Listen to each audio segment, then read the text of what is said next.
Extrait numéro 10 du livre Martin Eden de Jack London. Chapitre 3. Il avait enfin rencontré la femme, celle à laquelle il n'avait jamais vraiment pensé, étant peu enclin à penser aux femmes, mais qu'il avait confusément espéré rencontrer un jour. Il avait été assis à côté d'elle à table. Il avait senti sa main dans la sienne.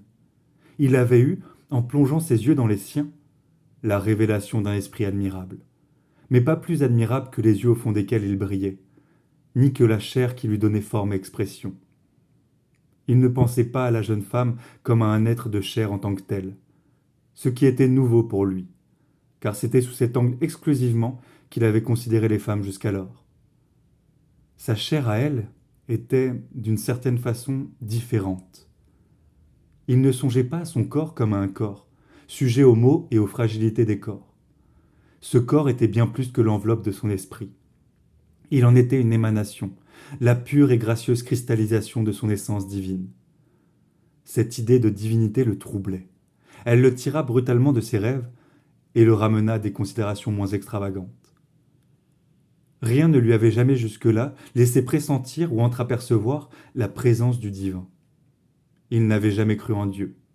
Il avait toujours été irreligieux, se moquant de bon cœur des guides spirituels et de leur immortalité de l'âme. Il n'y avait pas de vie dans l'au-delà, soutenait-il.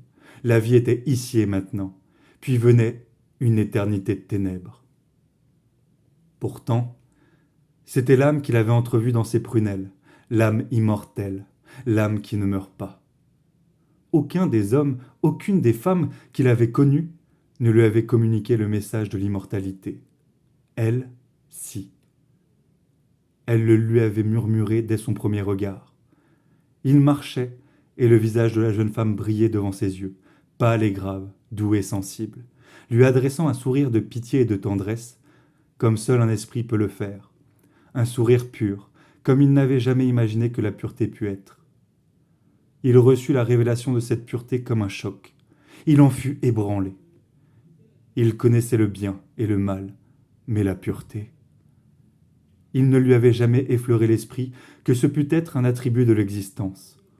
Maintenant, à travers elle, il concevait la pureté comme la forme superlative du bien et de la probité, et la somme de ses vertus représentait la vie éternelle.